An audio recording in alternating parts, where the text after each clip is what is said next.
আসসালামু আলাইকুম ওয়া রাহমাতুল্লাহি ওয়া বারাকাতুহু। প্রিয় শিক্ষার্থীবৃন্দ, আজকে আমরা শিখব আল্লাহ শব্দের মধ্যে যে লামটা থাকে মাঝখানে তাজদীদ সমৃদ্ধ, এই লামটা পড়ার কিন্তু দুটি নিয়ম রয়েছে, একটা মোটা আর একটা চিকন। তো সেই দুটি নিয়ম এখন আমরা শিখব। একটু কাট হবে। এই দুটি নিয়ম কিন্তু খুবই সহজ। তো আসুন আমরা দেখি। আল্লাহ শব্দের লামকে দুইভাবে পড়া যায়, একটা হচ্ছে মোটা আর একটা হচ্ছে পাতলা। তো আল্লাহ শব্দের ডানে জবর অথবা পেশ থাকলে লামকে মোটা করে পড়তে হয়। যেমন দেখুন রাসূলুল্লাহ, এই যে ল এভাবে পড়েছি যে এটাকে বলা হয় মোটা, ঠিক আছে। তো আল্লাহ শব্দের ডানে এখানে পেশ আছে, জবর বা পেশ যদি থাকে সেক্ষেত্রে আমরা মোটা করে পড়ব, আর যদি জের থাকে তাহলে আমরা চিকন করে পড়ব। খুবই সহজ নিয়মটা মনে রাখা। জবর বা পেশ থাকলে ল এরকম মোটা হবে, আর জের থাকলে লা এরকম চিকন হবে নরমালি। তো রাসূলুল্লাহ বানান করে বলছি, র জবর র, সিন ওয়াও পেশ সু, রাসু, লাম লাম পেশ লুল, লাম খারা জবর লা, হাজির হি, রাসূলুল্লাহি। লাম খারা জবর কিন্তু নরমালি লা হয়, ঠিক আছে। কিন্তু আমরা যখন পুরো শব্দটা একবারে বলবো, তো এখানে পেশ থাকলে তখন রাসূলুল্লাহ এভাবে বলবো, লা না বলে। তো একইভাবে দেখুন, জাস্ট যদি জবর আর পেশ না থেকে এখানে জের থাকে তাহলে এটা নরমাল লামের মতো লাম খারা জবর লা এরকম চিকন হবে। আল্লাহ শব্দের ডানে জের থাকলে লামকে পাতলা করে পড়তে হয়। যেমন দেখুন বিসমিল্লাহ, বা সিন জের বিস, মিম লাম জের মিল, লাম খারা জবর লা, হাজির হি, বিসমিল্লাহি। আশা করি নিয়মটা বুঝতে পেরেছেন। সার্বিক সামারিটা আবারও বলছি, সামনে আমরা কায়দার থেকে প্রয়োগ আরও বিস্তারিত দেখতে পাবো। তো সামারিটা কি, আল্লাহ শব্দের আগে যদি জবর বা পেশ থাকে তাহলে ল এভাবে মোটা করে পড়বো, আর যদি এর আগে জের থাকে তাহলে লা এভাবে চিকন করে পড়বো। আশা করি সবাই ভালো করে শিখবেন। তো আমরা কায়দার থেকে যে বিস্তারিত এগুলোর নিয়ম, তো আমরা কায়দা থেকে যে বিস্তারিত নিয়মগুলোর প্রয়োগ দেখব।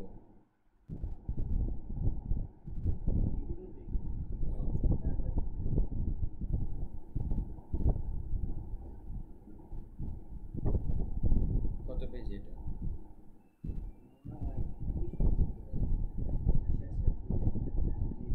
হ্যাঁ ঠিক আছে,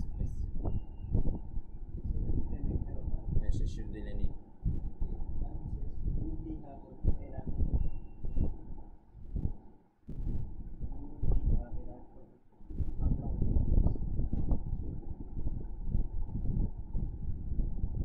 প্রিয় শিক্ষার্থীবৃন্দ, আমরা কায়দার 19 নম্বর পৃষ্ঠায় চলে আসলাম। এইমাত্র যে নিয়মটি আমরা শিখেছি স্লাইডের মাধ্যমে, সেই নিয়মের প্রয়োগ এখানে আমরা দেখতে পাবো। দেখুন, হামজা লাম জবর আল, লাম খারা জবর লা, হা পেশ হু, আল্লাহু, আল। এখানে কিন্তু আমরা আল্লাহু বলিনি, আল্লাহু বলেছি। কেননা দেখুন, আল্লাহ শব্দের এই তাজদীদের আগে যে চিহ্নটা আছে সর্বশেষ সেটা হচ্ছে জবর। জবর বা পেশ থাকলে এই আল্লাহু মোটা হবে, আর যদি জের থাকে তাহলে চিকন হবে। যেমন দেখুন, ঠিক পরেরটাতেই হবে চিকন, কেননা এই তাজদীদের আগে যেই চিহ্নটা রয়েছে সেটা হচ্ছে জের। লাম লাম জের লিল, লাম খারা জবর লা, লিল্লাহ, হাজির হি, লিল্লাহি। তারপরে এটা দেখুন, র জবর র, সিন ওয়াও পেশ সু, রাসু, লাম লাম জের লিল, লাম খারা জবর লা, রাসূলিল্লাহ, হাজির হি, রাসূলিল্লাহ। তো আপনারাও চেষ্টা করুন নিজে নিজে এর পরের অক্ষরটা। এখানে লিল্লাহ নরমালি কেন করেছি, কেননা তাজদীদের আগে যেই চিহ্নটা রয়েছে আগের হরফে সেটা হচ্ছে জের। তারপরে দেখুন, এটা বলতে চেষ্টা করুন আপনারা, ভিডিও পজ করে। হ্যাঁ আমি বলে দিচ্ছি, আল্লাহ তা'বুদু ইল্লাল্লাহ, বানান করে বলে দিচ্ছি। হামজা লাম জবর আল, হামজা লাম জবর আল, লাম আলিফ জবর লা, আল্লাহ, তা আইন জবর তা, বা পেশ বু, তা'বু দাল ওয়াও পেশ দু তা'বুদু আল্লা তা'বুদু হামজা লাম জের ইল লাম লাম জবর লাল ইল্লাল লাম খারা জবর লা হা জবর হা আল্লা তা'বুদু ইল্লাল্লাহ হামজা লাম জবর আল লাম খারা জবর লা হা মিম পেশ হুম মিম জবর মা আল্লাহুম্মা মিম গাইন জবর মা আল্লাহুম্মা ফারাজির ফির লাম ইয়াজির লি আল্লাহুম্মা গফিরলি দেখুন এখানে আল্লাহ কেন পড়েছি কেননা তাসদীদের আগে জবর রয়েছে তাই মোটা করে পড়ছি আবার এখানেও ইল্লাল্লাহ কেননা তাসদীদের আগে যেটা রয়েছে সেটা হচ্ছে জবর ইল্লাল্লাহ তারপরে ওয়াও রা জবর ওয়ার হা মিম জবর হাম ওয়ারহাম নুন ইয়াজিরনি ওয়ারহামনি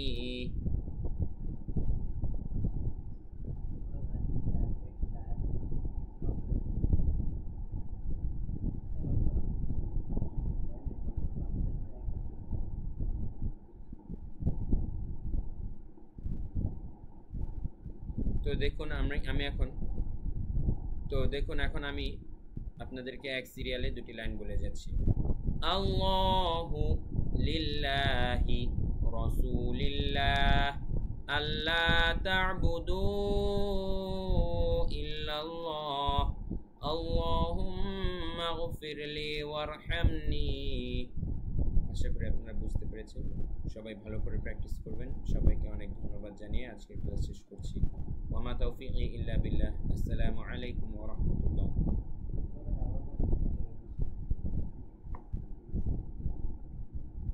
আশা করি আপনারা নিয়মগুলো খুব বিস্তারিত আকারে বুঝতে পেরেছেন ভালোমতো সবাই ভালো করে প্র্যাকটিস করবেন সেই আশাবাদ ব্যক্ত করে আজকের ক্লাস শেষ করছি ওয়া মা তাওফীকি ইল্লা বিল্লাহ আসসালামু আলাইকুম ওয়া রাহমাতুল্লাহ